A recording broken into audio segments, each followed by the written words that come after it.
Hello दोस्तों, आज मैं आपको बताने जा रहा हूँ कि ईटीएफ एंड म्यूचुअल फंड में क्या फ़र्क है, किस में इन्वेस्टमेंट करना चाहिए, किस में नहीं करना चाहिए, किसके क्या बेनिफिट हैं, किसके क्या नुकसान हैं।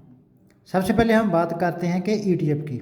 ईटीएफ जो होता है वो एक्सचेंज ट्रेडिंग फंड होता है। ईटीएफ शेयर बांग मार्केट से खरीदे और बेचे जा सकते हैं। ईटीएफ को दिन में जब तक मार्केट का टाइम है, जो भी लगभग जो भी 9:15 से 3:30, उसके बीच में कभी भी खरीदा और बेचा जा सकता है। म्यूचुअल फंड की खरीदारी और बिक्री सीधे फंड हाउस करता है। इसको आप मतलब से आप सिर्फ फंड खरीदते हैं, जो फंड मैनेजर होते हैं वो शेयर खरीदते हैं। म्यूचुअल फंड की जो ट्रांजैक्शन होती है वो मार्केट बंद होने के बाद जो भी एनएवी तय होती है उस पर ही आपको ख़रीदा जा सकता है। जब तक मार्केट चल रही होती है तब तक आप म्यूचुअल फंड की एनएवी को नहीं बाय कर सकते, म्यूचुअल फंड नहीं बाय कर सकते। और जो भी इसका खर्चा वगैरह होता है, जिसको एक्सपेंस रेशो बोलते हैं, जो ईटीएफ का होता है वो काफ़ी कम होता है। क्योंकि क्योंकि ईटीएफ तो नॉर्मली ट्रेड होते हैं, इसमें ऐसा तो नहीं है कि म्यूचुअल फंड की तरह कभी कोई शेयर बेच लिया, कभी कोई किसी में फंड मैनेजर ने बेच दिया, कभी कोई खरीद लिया। म्यूचुअल फंड का थोड़ा ज़्यादा होता है, ईटीएफ के मुकाबले ज़्यादा इसका जो एक्सपेंस रेशो होता है। म्यूचुअल फंड का खर्चा थोड़ा ज़्यादा होता है, आपको पहले ही बता दिया। जो इसका मैनेजमेंट स्टाइल है, ईटीएफ जैसे खास करके निफ्टी, सेंसेक्स, जो भी बैंक निफ्टी, और भी बहुत सारे ईटीएफ हैं, जैसे कोई फार्मा ईटीएफ हो गया, तो उसको मतलब ट्रैक करते हैं। अगर उसमें जो भी शेयर मतलब निफ्टी में जो भी कंपनियां रहेंगी, जब आप निफ्टी का कोई भी ईटीएफ बाय करेंगे तो वही कंपनी में आपका इन्वेस्टमेंट होगा। म्यूचुअल फंड में ऐसा नहीं है। म्यूचुअल फंड में ज़्यादातर जो स्टॉक की चेन मतलब चोन करता है वो फंड मैनेजर करता है।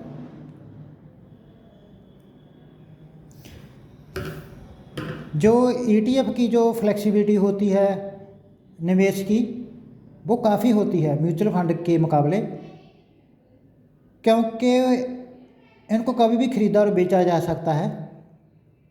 जबकि म्यूचुअल फंड दिन के अंत में, मान लो आज कोई मार्केट गिर रही है, लॉस हो रहा है, तो आप आज अगर आप चाहें भी मैं इस लॉस से बच जाऊं तो आप बच नहीं सकते, क्योंकि आप म्यूचुअल फंड तभी बाय कर पाएंगे जब इस मार्केट बंद होगी। उससे पहले आप इसको बाय नहीं कर सकते। ईटीएफ में अगर मार्केट कोई भी न्यूज़ आपको पता लगी तो आप उसको बच सकते हैं, आप तुरंत ही ईटीएफ को सेल कर सकते हैं। म्यूचुअल फंड में एक और बड़ी प्रॉब्लम आती है कि जो सेबी है उसने बहुत सारी गाइडलाइन तय की हुई है इसकी भी। म्यूचुअल फंड वाले ज़्यादा कैश अपने पास नहीं रख सकते। मतलब मार्केट में कुछ भी होगा, मार्केट ऊपर हो मतलब मार्केट नीचे हो, तब भी म्यूचुअल फंड वालों को कुछ ना कुछ बाय करना ही पड़ेगा, क्योंकि सेबी की गाइडलाइन है कि आप ज़्यादा कैश नहीं रख सकते। और ऐसा भी नहीं ये सेल करके अपने पास रख लेंगे, मार्केट डाउन हो जाए तभी ये सेल करेंगे जब जो मतलब इन्वेस्टर है, जो हमारे जैसे मतलब जो हम इन्वेस्ट करते हैं, जब हम सेल करेंगे तभी म्यूचुअल फंड वाले किसी चीज़ स्टॉक को सेल करके हमें पेमेंट देंगे। अगर हम बाय के लिए म्यूचुअल फंड में इन्वेस्ट करेंगे तभी वो बाय करेंगे, वो अपने आप कुछ नहीं करेंगे। तो इसमें थोड़ा ईटीएफ के मुकाबले ज़्यादा रिस्क है।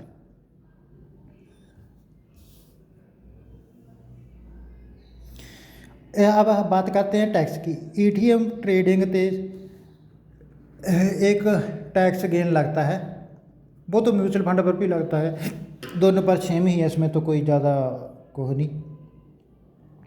ईटीएफ को कंट्रोल करना ज़्यादा आसान है म्यूचुअल फंड के मुकाबले, क्योंकि इसको कभी भी बेचा और ख़रीदा जा सकता है। पहले ही मैं आपको बता चुका हूँ, सेम लाइन आ चुकी है। ये भी मैं पहले ही बता सकता हूँ भी। ईटीएफ ज़्यादातर निफ्टी, सेंसेक्स, फार्मा, बैंक निफ्टी, इन पर ट्रैक करते हैं। मतलब जो भी कंपनियाँ इनमें रहेंगी वही कंपनी ईटीएफ में रहेंगी। तो म्यूचुअल फंड खुद अपना बाय और सेल करता है।